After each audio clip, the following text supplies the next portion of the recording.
Hi everybody, I'm Mike. This is Budget Guns and Gear Reviews, and today we're going to take a look at the Star BM pistol. Stick around. Maybe we'll learn something together.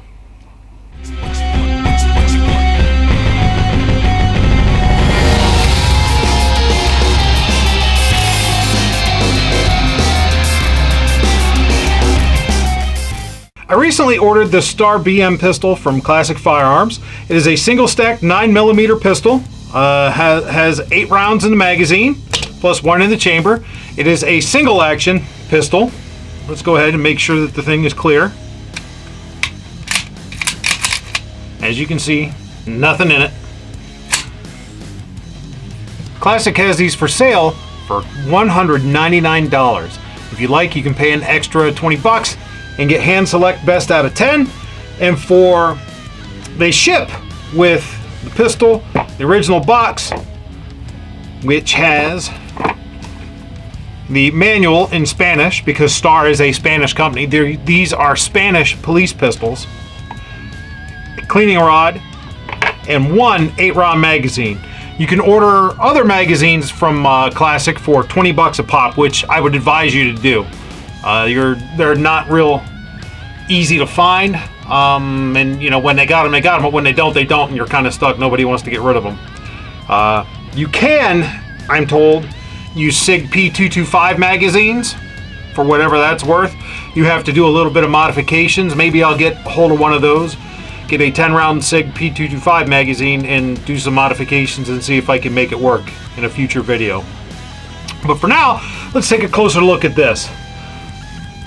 On this side, you'll barely see, maybe, the Star markings on the slide. On this side, you'll see the wonderful import marks. The serial numbers, the original serial numbers, are there and there on the frame and the slide. These circular marks are where the Spanish police, Civil Guardia, or whatever their police departments, their national police is called. This is where those emblems were ground off and reblued. Apparently that was a condition of export. This is the importer's serial number. First look, this looks like a 1911. And it does, but it isn't. There are some obvious differences. There is the external extractor. There's the fact that it does not have a grip safety. And if you look really closely at the trigger, while it looks like a 1911 trigger, it isn't. And look at this trigger. Now, a 1911 trigger goes straight back. This, if you'll notice, hinges. You'll notice that pin right there. That's where the trigger's pinned in.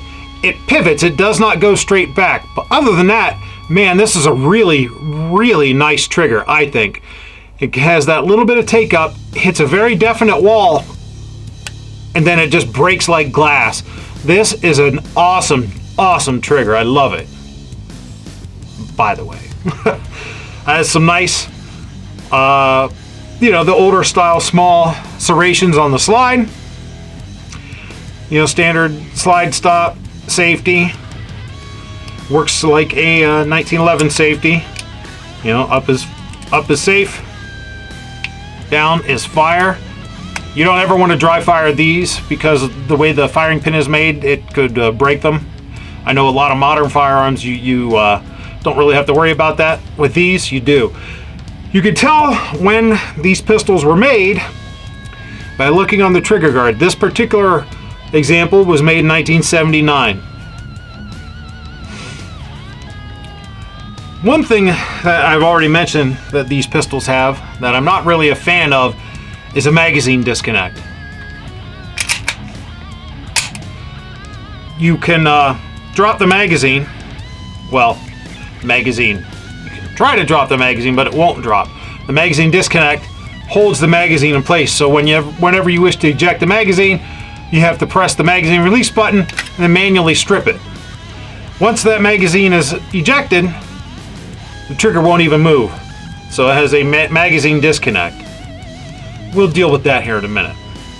For disassembly, you want to take the magazine out, pull the slide back, and you'll notice that the safety has a protrusion on it right there. That protrusion fits into this groove in the slide and holds the slide open. That allows you to press this button and pop out the slide stop. Take that out. Then you can release the magazine, release the safety, pull the slide off. Once you have it to this point, you can take the captive recoil spring out, which is the recoil spring guide rod. Then remove the barrel bushing. Kind of jiggle your barrel so that it releases from the slide. You want to make sure that this is down. Want to make sure this link is in the forward position when you try to take the barrel out. And you can take the barrel out. The reason you have to kind of jiggle it to get the barrel out is you'll see this recess right here on the barrel. That corresponds to this area on the slide. They lock together. That's the locking lug system. Reassembly is pretty much just the opposite of disassembly. You put your barrel in, put your link in the upright position,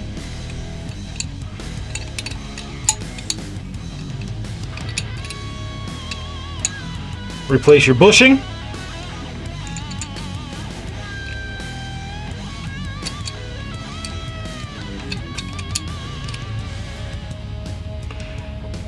replace your recoil spring guide rod. You'll notice there is a U-shaped cut on this part of the guide rod assembly. Make sure that is facing the barrel. Again, make sure your link is out of the way. Put that in place. Now, make sure the link is forward. Put the slide back on the gun. It can be a little bit tricky. There you go.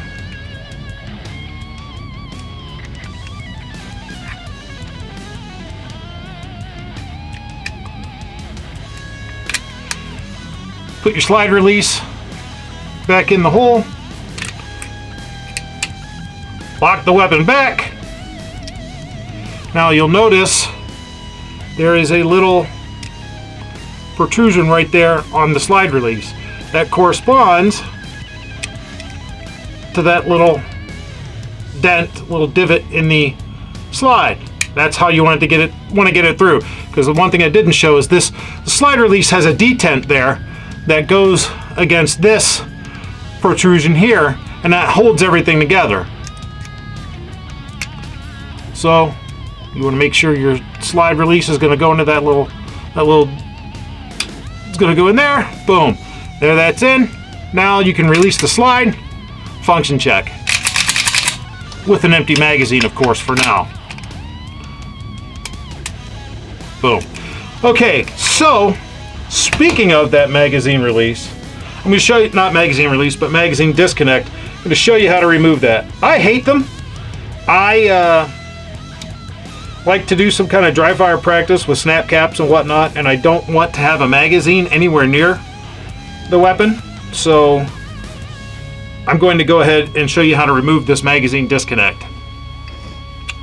That, and if I need to change magazines in a hurry, I don't want to have to worry about stripping the magazine out. I'd like it to just fall free. So the way you do that is, first, let's go ahead and take this mag out, is you remove your 4 grip screws and take your grip panels off. So let's go ahead and do that. I'm sure if you wanted to, you could replace those screws with some Torx head screws or something, if you'd rather. I probably will when I redo the grips.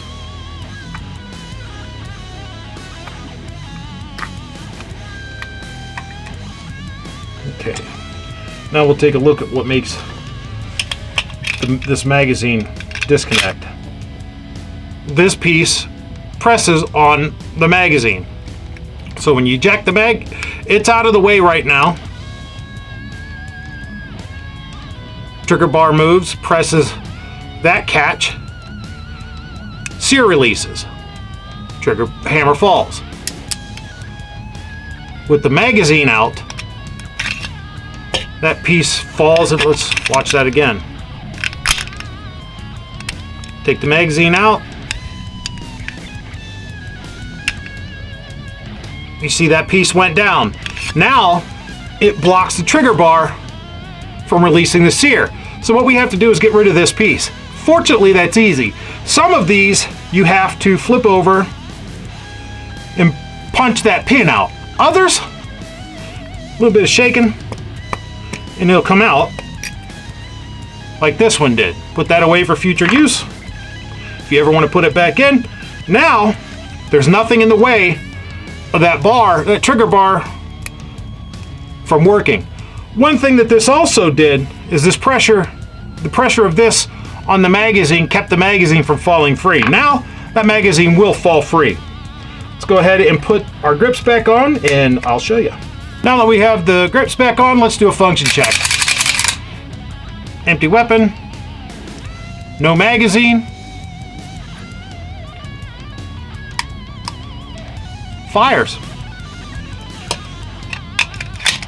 Now that the wet magazine disconnect isn't there, magazine drops free as well. You don't have to manually strip it out. So that's a good thing. One thing I don't like about this pistol, because let me tell you something, I actually love this thing. I think it's far superior to my Smith & Wesson Shield. You know, when you're talking single stack semi-autos, the trigger on this is just phenomenal, I think. I think it's a great trigger. Matter of fact, I've shot a Colt 1911 that I like this trigger better than I do that 1911. I know that's blasphemy to some of you, but there it is. I like this trigger a lot.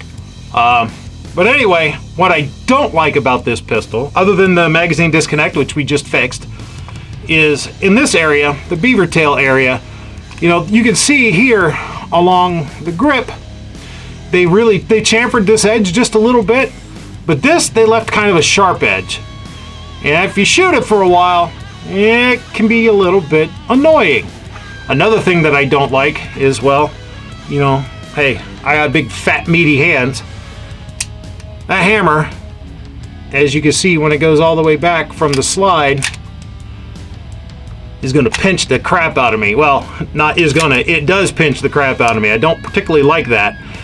I kind of wish that I had not paid for the hand select and I'd gotten one that was beat up and banged up, because then I wouldn't feel so bad if I slightly chamfered this edge a bit just to get rid of this and then bobbed about 1/8 of an inch off the hammer.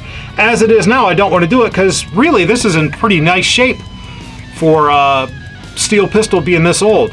So I don't really want to do that. But then again, it's a $200 gun. You know, I think right now it's vastly underpriced, and I would encourage anyone who's thinking about getting one, get one now. Get it while you can. I'm Mike, this is Budget Guns and Gear Reviews. This was my look at the disassembly and magazine removal of the Star BM pistol. If you like what you saw, please like, share, subscribe. Consider becoming a patron on my Patreon account. You can find me on Instagram, Twitter, Facebook, Patreon, you know, all the links below. So come on back, people. Maybe we'll learn something together.